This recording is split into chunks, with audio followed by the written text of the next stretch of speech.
Y'all want to know one of my favorite apps that I love using, that I use on a daily basis, really trying to help with my repetition when it comes to language learning? And that app is Duolingo. Duolingo is the perfect app to use when you want to learn a new language. Just dedicating 15 to 20 minutes a day learning different languages. Like right now, I'm learning Spanish, consistently working on my Spanish, building that up. And I feel like as the days get on, as more time I dedicate to it, I feel like I learn more and I retain more of that information that I'm learning when it comes to Duolingo. So if you don't have the Duolingo app on your phone, check it out, download it, and you'll greatly appreciate it, especially if you want to learn a new language. And I really challenge you to really work on learning a new language, especially if you live in the US. I believe Spanish is the second most popular language in the US. So if you don't know Spanish already, check out the Duolingo app.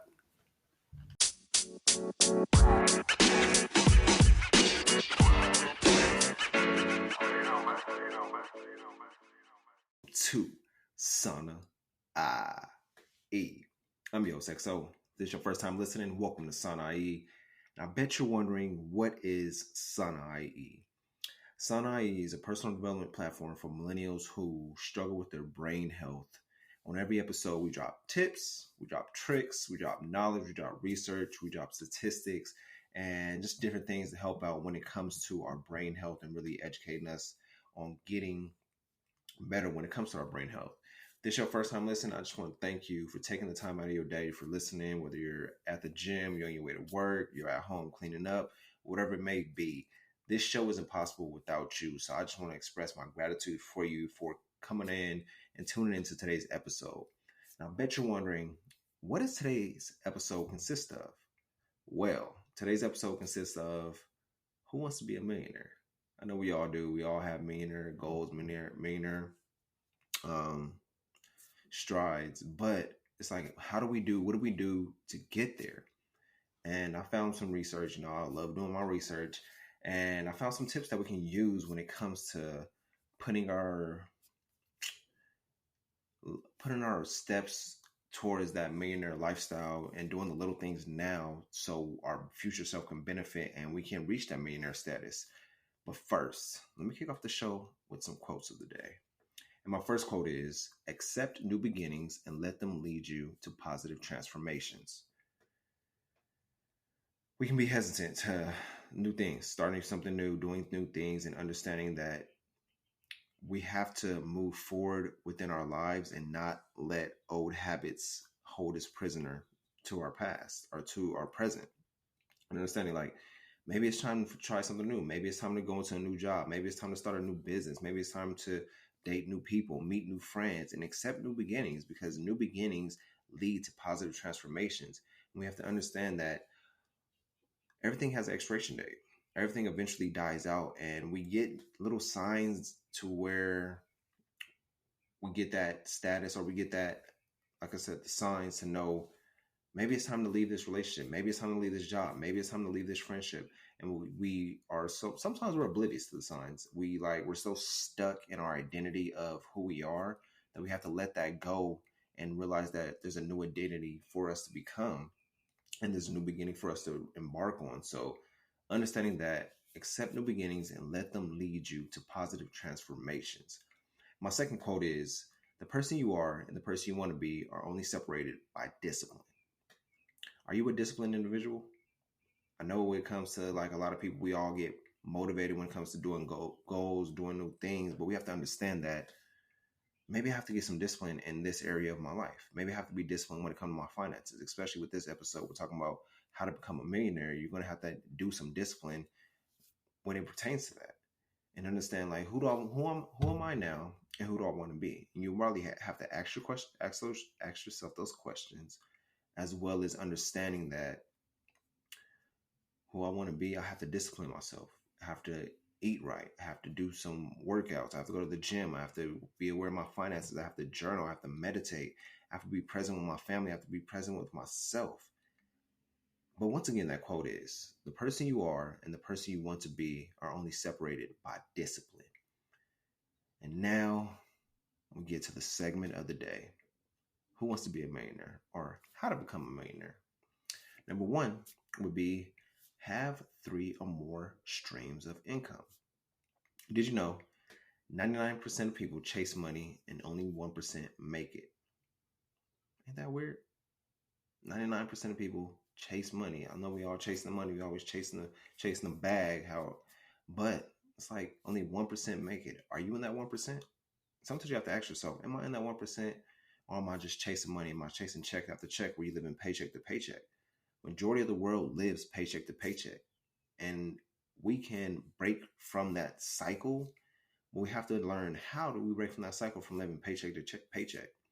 One of the things I've been learning about is creating a budget, creating a budget for the lifestyle, for your lifestyle, and understanding you're going to have to cut some things off. And when you create this budget, you have to be disciplined in certain areas of your life. You can't live how you want to live. You got to think about, is this going to benefit the future me, or is this going to keep me in this cycle that I've been stuck in? And we're all been in this rat race of life where we're constantly chasing the cheese. And when you get the cheese, it's gone to bills, gone to rent, it's gone to other things. And you look back like, dang, where did my money go? But having that plan for your money, having your money work for you will help you out and get you to that next level. You don't have to quit your 9 to 5. It's just all about strategizing, creating that strategy. And some of the ways to have the multiple streams of income would be start an online business or start an offline business, whatever it may be for you, and understanding what are my skills? What am I good at? What do I love doing? What am I passionate about? And understanding like you have skills that you may think like, oh, nobody wants to learn from me. That's a lie. So utilize your skills that you have and teach others, whether it be photography, you're great in customer service, you great in the gym, you're disciplined in certain areas, you're great at personal development, you're great at listening. There's a lot of stuff that you're probably skilled at that you think other people won't want to learn. So understand that and like, what can I do? Set your business order, create a business, create a side hustle, start with a side hustle and focus on just getting 3 clients. Getting 3 clients, whatever it is that you do, starting with those 3 clients and moving your way up. And also seek advice from a mentor and seeing how can you operate a business within your time, within your timely budget. Maybe you want to start an online business. With the online business, you can sell a book or a course or create a blog or even offer a mentorship program. You have special skills that other people need, but you're holding yourself back because you think that people don't want to learn from you. And that's a lie. Having one stream of income equates to financial suicide. We all know it. You have that one stream like, oh, I love my job. But what if that job doesn't love you like you love it? What if that job is like, okay, we got to let you go. We got to make some cuts. I know now we've been reading a lot. There's like Apple's making cuts, Walmart's making cuts, Sony's making cuts. There's big businesses that's cutting people off. And it's like, if you have that one stream of income, you're really SOL. So understand like, okay, I have this one stream that's sustaining me. It's like a seesaw, but how can I build up and create more streams of income for myself, for my family, and create that generational wealth so we don't have this problem to where you're like, dang, go to have that 9 to 5, retire after 60 years and you be set. And once you retire, it's like, where's the money gone? So understanding like I have to create multiple streams of income for myself and for my family. Number 2 is spend at least 100 minutes of your day reading. That's an hour and 40 minutes. That's not bad. Where you can read in the morning and break it down. Maybe like 20 minutes here, 20 minutes there, 20 minutes here, 20 minutes there, and break it down to where you're constantly reading and learning on a daily basis. Find a book that you want to learn more about, whatever a skill may be. Maybe you want to learn coding. Maybe you want to learn sales. Maybe you want to learn YouTube, creating content, whatever it is. There's books out there for you to learn. Did you know 87% of financially free people are obsessed with learning? Are you one of those people? I know I became obsessed with learning throughout this year. Like I'm constantly listening to podcasts, reading books, on YouTube, listening to TED Talks and different things like that. Constantly learning, feeding my brain with the knowledge that I need because my overall goal is creating that generational wealth, retiring my family so where we can live on our own means instead of clocking into that 9 to 5. It's like, yeah, you have the 9 to 5, but I know majority of the world hates their job. They would rather be doing something different, but they haven't took those steps. Don't let that be you. Financial education It's self-taught.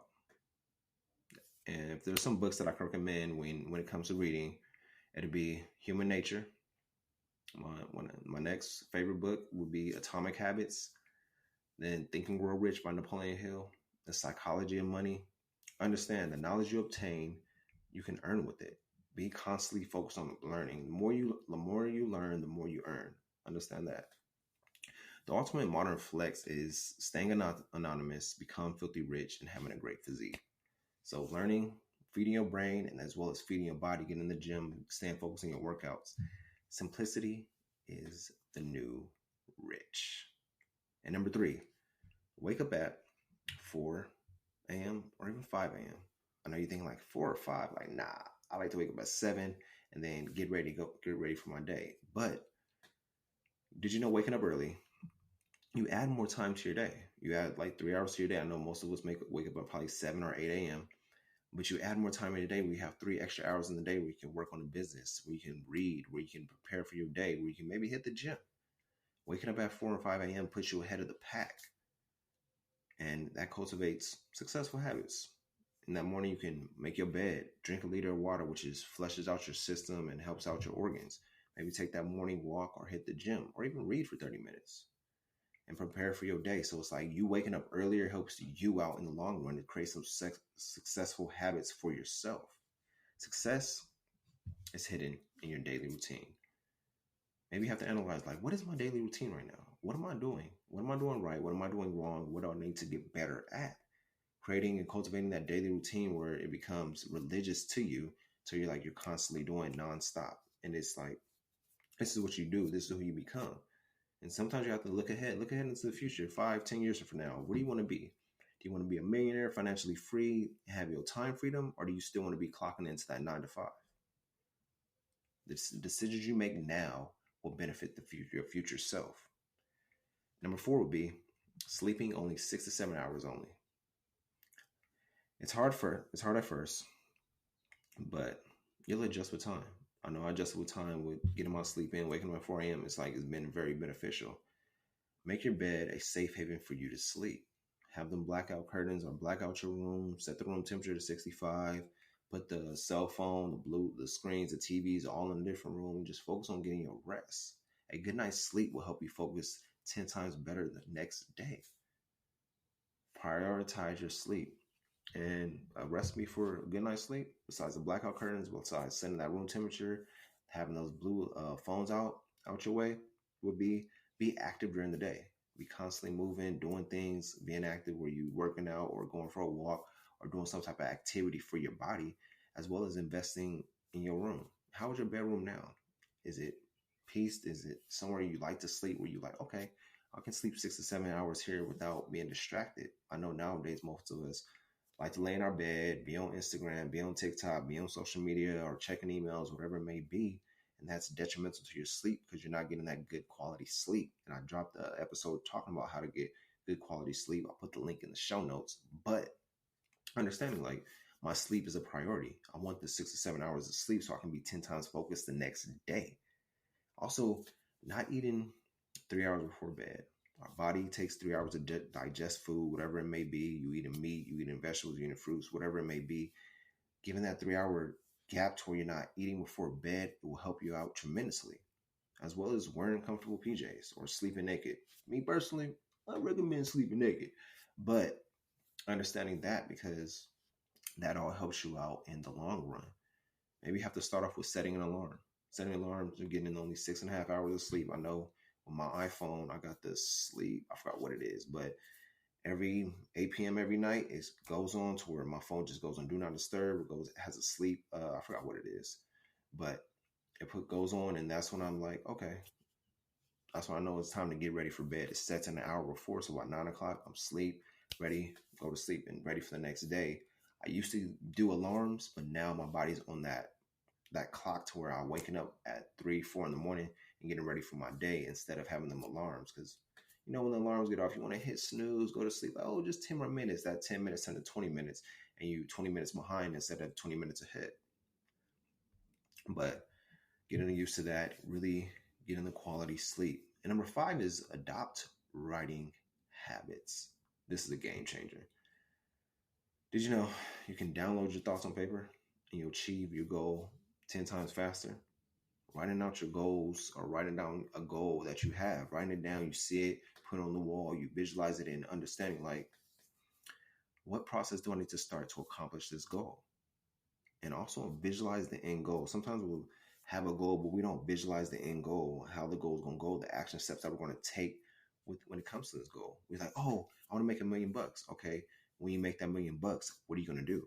Are you going to try to strive for 2 million? Are you going to strive for 5 million? Are you going to strive for 10 million? What are you going to do with that money? And nowadays, $1,000,000 is not enough. Y'all know with inflation and everything, you need at least 3 to 5 million to successfully be a millionaire. So understanding that, write down your goals. That's a big thing. Writing out the goals. Having them in your head is cool. But once you see them on paper, you're like, okay, I see what my goal is. Let me visualize my goal, my steps that I'm going to take to accomplish this goal. I'm going to visualize the end. Always have the end goal in mind and understand like I have to take action when it comes to this.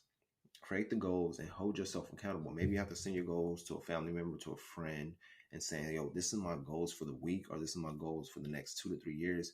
Hold me accountable. Check in with me weekly so I'm making sure I'm on this right path. Because it's like we'll set goals and then we'll forget about them. And then we'll see them like 3 months later, like, oh, I did have that goal. And then we'll be like, okay. Then we'll forget about it again instead of like, nah, I need somebody to hold me accountable, especially if you don't hold yourself accountable.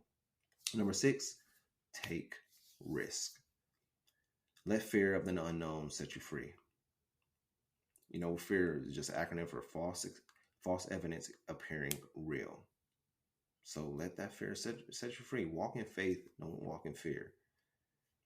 Open a new business, meet with executives, take that scary deal. Meet with people, talk to people that you find successful. Maybe go to your local restaurant, your local business, whatever it may be, and it's like, I'll talk to the CEO or I'll talk to the manager, and just understanding the ins and outs of that business. Or even going on YouTube and just listening to CEOs talk about how they did it and how they built what they built. A podcast I recommend is The Diary of a CEO. That's a perfect podcast to listen to when it comes to learning and understanding different businesses and how businesses was built and how the CEOs did it. Like, on this path, whatever you want to become, it's going to be a lonely road. It's going to be a lonely road where there's days you feel like, damn, should I be doing this? You'd be questioning yourself. You'd be doubting yourself, but understanding like, yo, it's all a part of the journey. It's all about getting you to where you need to go. There's going to be lonely days. There's going to be dark days. There's going to be days where you like feel like you don't want to do anything at all, but just make an inch. Take an inch in your plan. Take an inch in the process. Just take the step. Do the little things to get where you are, but take those risks. Don't be so caged into where you are and not like, oh, I don't want to take a risk because of this. You're risking everything right now by having one stream of income. Number 7 will be spend 30 minutes alone daily. It's my favorite. I love being alone myself, but spending that 30 minutes alone, it's not like, oh, I'm gonna spend 30 minutes and just watch Netflix, or not. Spend that 30 minutes with yourself where you like, okay, let me tap into my creative side. What are my strengths? What are my weaknesses? What I love doing? Embrace that solitude of being with yourself. Have a half an hour a day. It will help you reduce stress, boost happiness, and boost your mental strength. So having that alone time with yourself really gives you clarity on everything and where you're going, how your days went, and you being active in your alone time will help you out tremendously. Maybe you have to take a walk, take a pen and a pad while you're going for that walk, having no phone, no music, and just carry some water and just being with yourself, being with your nature, and just let the creative juices start flowing on what you want to do, what you want to create. But I hope this episode helped you out when it comes to steps to becoming a millionaire and really discipline yourself. You know, the first quote of the day was, who you are and who you want to be is only separated by discipline. So you're going to discipline yourself to get to where you need to be? Or you like, it's a good episode, I like it, and just let it go in one ear and out the other? It's all about what you want for your life. Do you have an action plan, or do you want to be like, I'm comfortable when I'm at? But once again, those are the 7 steps on how to become a millionaire. Number 1, have 3 or more streams of income. Number 2, spend time at least 100 minutes a day. Just read a book. Number 3, wake up at 4 or even 5 o'clock. Number 4, spend at least 6 to 7 hours sleeping. Number 5, adopt writing habits. Number 6, take risks. And number 7, spend at least 30 minutes a day alone. I hope this episode helped you out. Share the show, subscribe, leave a review. Let me know how I did. Well, did I hit some good action points, or would you like to know more on what you need to do? Or maybe you need help taking this plan. If you need an accountability partner, I'm here for you. But we have to hold ourselves accountable and really take the action steps of seeing where we want to be. Create your 5-year plan, create your 10-year plan, create your 20-year plan, and really have your end goal always in mind. And with that being said, let me leave y'all with this. What makes your heart happy, do more of that. We'll be back with Sana.